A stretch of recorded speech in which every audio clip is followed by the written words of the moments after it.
Assalamualaikum warahmatullahi wabarakatuh. Selamat bergabung kembali di Jalan Gaib.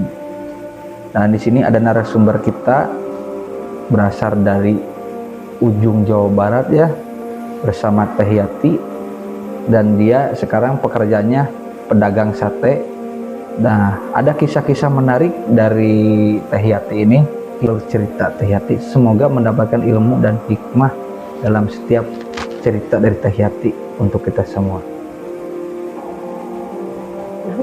Assalamualaikum warahmatullahi wabarakatuh. Sampurasun. Sampurasun. Kenalkan, saya Yati dari Banjar.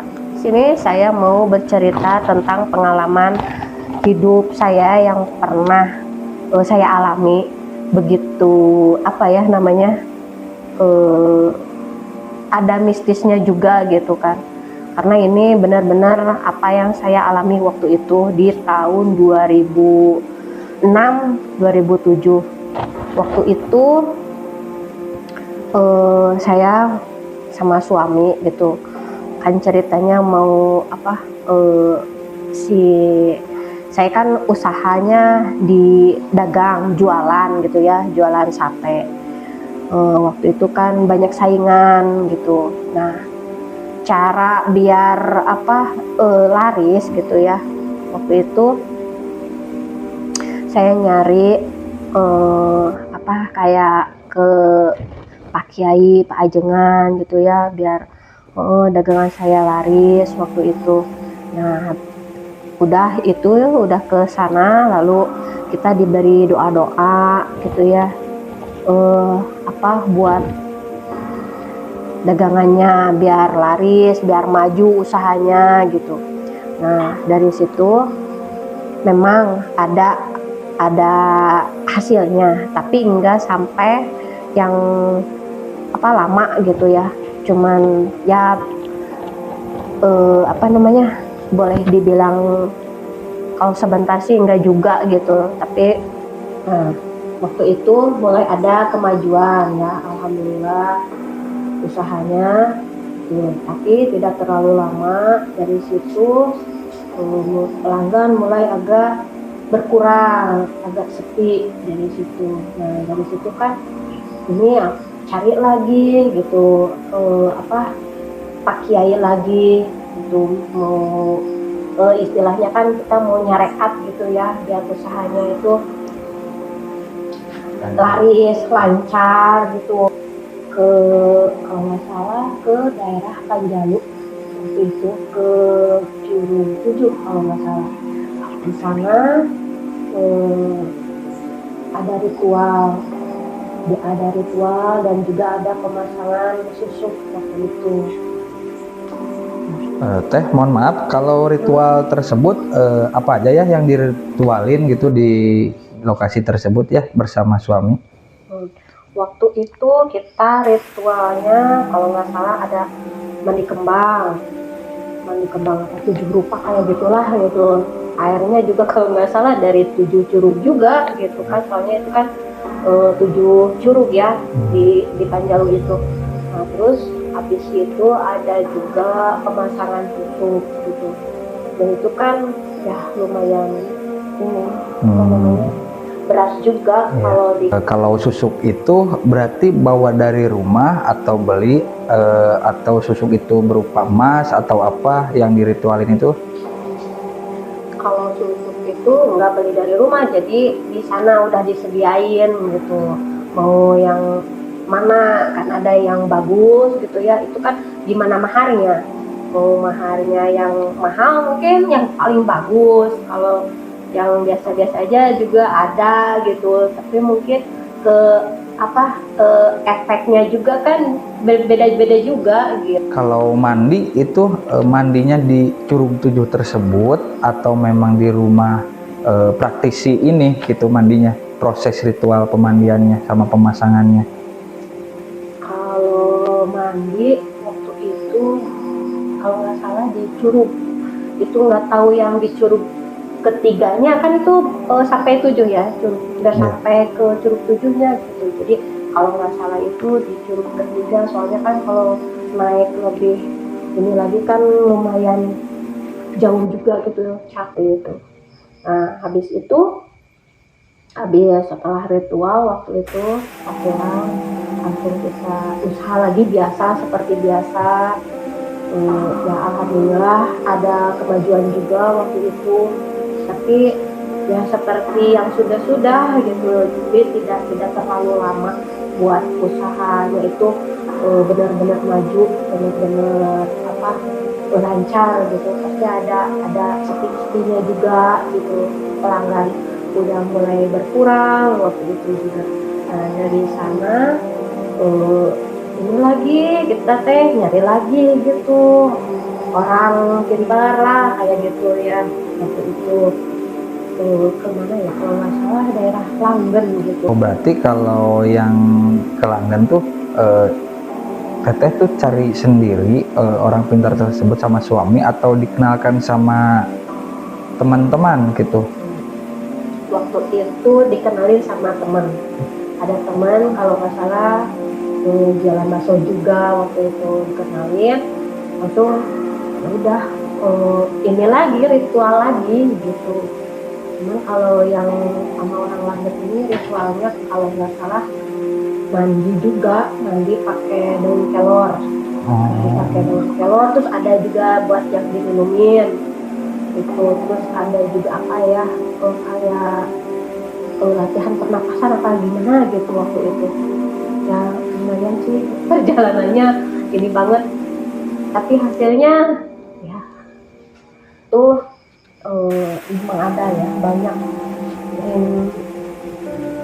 Lumayan juga sih, soalnya dari yang pertama sampai yang kemarin yang ketiga itu efek ke tubuh itu memang nggak enaknya gimana, bawaannya itu emosian, apa emosi, terus kalau dibawa ibadah juga kayak yang kan males gitu, nggak enak.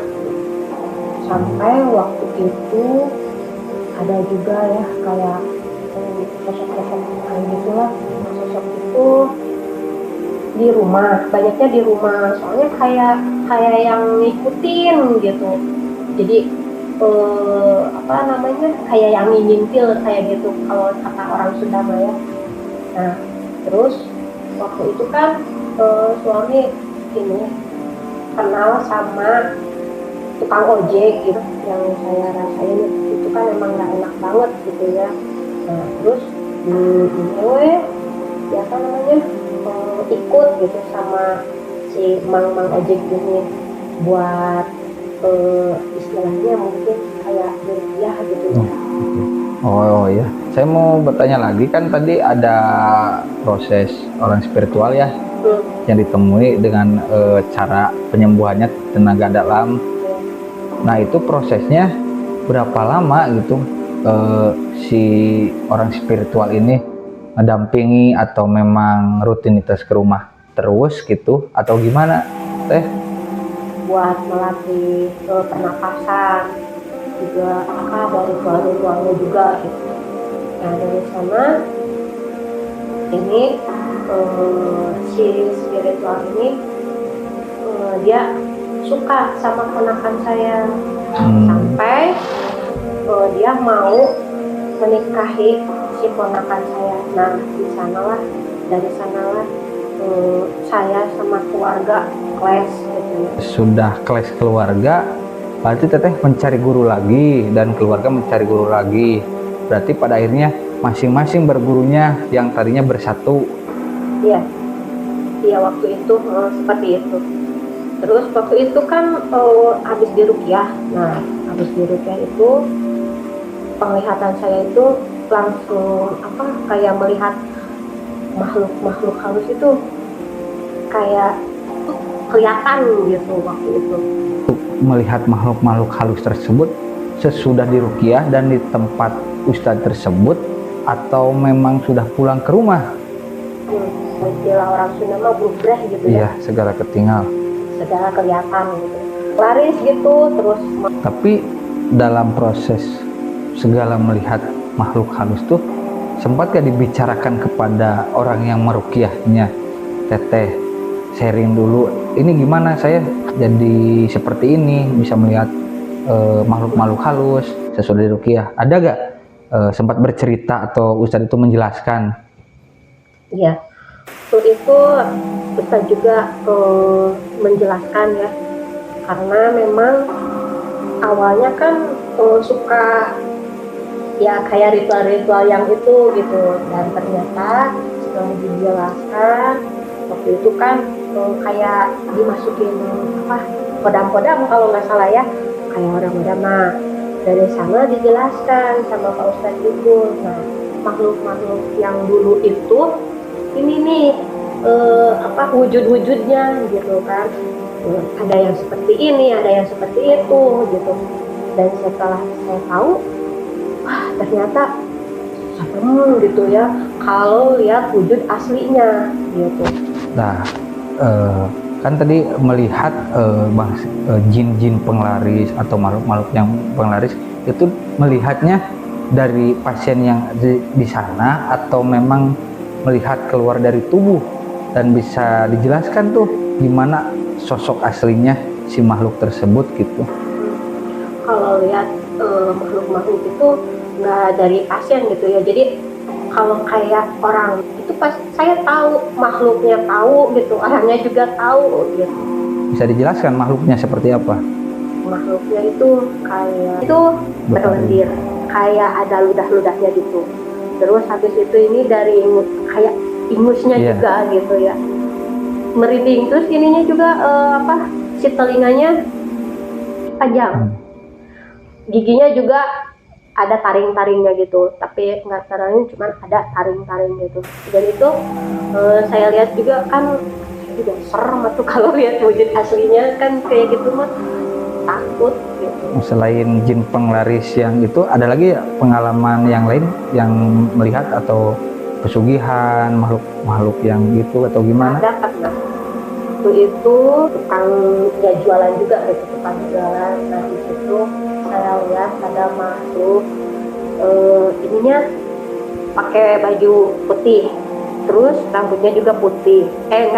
Rambutnya panjang segini, cuman si apa namanya mukanya nggak kelihatan. Jadi pas itu tuh waktu natap teh ini mukanya nggak ada, rata gitu, nggak ada mukanya. Kan kaget tuh, kok gitu gitu,